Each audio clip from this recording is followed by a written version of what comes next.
Ever since Voyager Digital filed for Chapter 11 bankruptcy, there has been a series of court proceedings to determine whether Voyager would pursue a third-party transaction or a standalone restructuring. Now, after multiple bids were received for Voyager, an auction process was used to determine who was the highest and best bidder, and FTX US was selected. Now when this news came out, everyone was wondering what that actually meant for us as customers, and as the details of that deal came out, a lot of you viewers and Voyager users either had a very positive or a very negative view of what this meant for us. Some of you love it and some of you hate it. So we're going to get into the pros and cons of the deal here in a moment. But I also want to highlight something that all of you will hopefully like, which is the deal currently going on with MOO stock brokerage. Get up to 15 free stocks. When you use my link down below, just sign up, deposit some money and try out the platform and you'll get those free stocks. Now with that out of the way, let's go on and talk about this Voyager FTX US deal. So the last correspondence that we've actually heard from Voyager themselves was essentially a blog post that had information on the auction and next steps, essentially highlighting that the auction had been successfully completed. Now, while this blog post highlights that FTX US was the one selected, and we knew that their bid was about $1.422 billion, it didn't exactly highlight what this actually meant for us customers in terms of next steps. They let us know that there would be 2 approvals required for this bid to be finalized first on October 19th. And following that, the bid would be subject to a vote by you and other customers. So before we go through this whole video, let me know right now in the comments below. If today you had to vote yes or no to this deal, which would you vote? Are you voting yes or are you voting no? And let me know why in the comments below. I'm sure there are people out there that are leaning towards voting yes, essentially because this deal with FTX US is essentially a proposed to maximize the value returned to us in the shortest period of time. Now with that said, in this blog at least, we weren't sure exactly how much value would be returned to us. They did say that following the finalization of the bid, they would be providing information to us on what this meant for customers, and they did remind us that they were selected above all others because it was the highest and best bid for Voyager's assets. So while some of you may already have your mind set up, whether you're voting yes or no, it's important to understand all perspectives to help you make the best informed decision. Now, my guess is that folks who are voting yes are really feeling just sick and tired of this whole process, which of course many of us can relate to.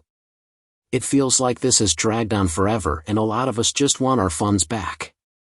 At least for myself, when this whole process started, I kind of settled in with the fact that I probably wouldn't get any of that money back. That's what I set in my head as a low expectation. That way if any money did get returned to me, I would be pleasantly surprised. So for anyone who kind of had that perspective, getting back any money from this process could be considered a pro. And you might be voting yes just to get some money back because that is definitely a small win. As outlined in the court documents, if customers do transfer to FTX US, they'll be eligible for $50 account credits and they will receive funds in that account as follows. Here you can see it depends on whether your coins that were held on Voyager are actually supported by FTX US. If they are, the recovery type will be in kind at 70%. But if those coins aren't supported on FTX US, you would get 70% in US dollars instead of being in kind. Now of course this leads us to some of the facts behind the folks who want to vote no, because in fact 70% is not the 100% that obviously all of us customers would want in order to be made whole. There's also the negative of the fact that if FTX US does not support your coins, you would get the US dollar value and you wouldn't actually get those coins themselves. So certainly this is one where some folks are feeling positive about being able to get something back, while others are feeling more negative because it's not the 100% that you would want and you might not retain the coins that you originally had. In fact, an official objection has actually now been filed with the court. It falls into a few parts, the first one essentially highlighting a few issues with the debtors seeking authority to sell debtors, causes of action against non-debtors for which the special committee is still investigating, no consideration is being paid, and so on.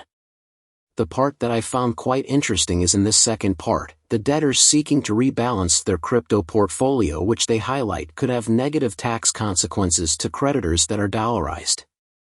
Under the plan, they state that there is a material risk that cryptocurrency is dollarized under the plan, which will create a negative taxable event for Voyager customers, and that it is not a proper exercise of the debtor's business judgment to sell this cryptocurrency rather than return the identical cryptocurrency to Voyager's customers.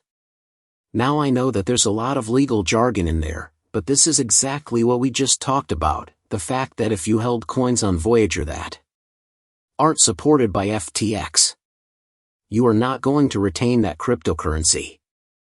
Instead, you're going to get a proportion of the US dollar amount. So this is essentially the focus of this objection, but it's not the only thing that customers are upset about. First, let's talk about this statement here.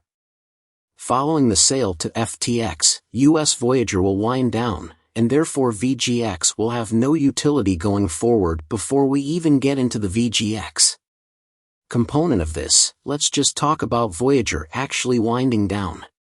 Let me know in the comments below why you chose to use Voyager.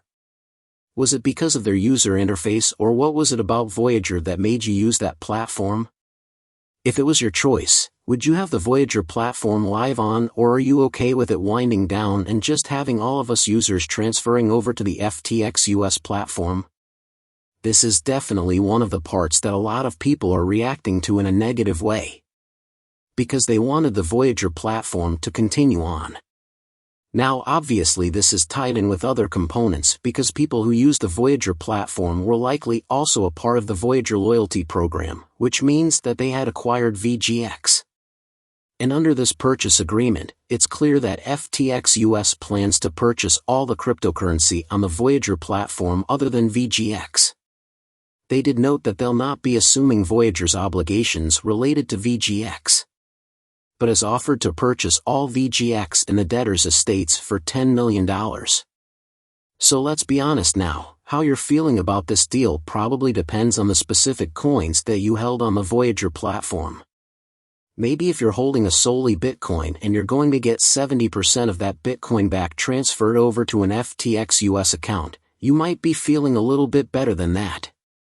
Then if you had solely VGX on Voyager and you know that VGX token will no longer have a future, let me know your thoughts below.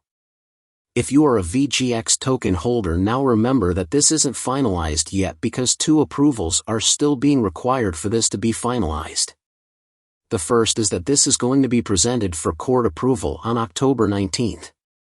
Now if the court approves that, it will then be subject to a vote by you. Now if that is approved in the court hearing, we can highlight some next steps from the disclosure statements this is essentially talking about.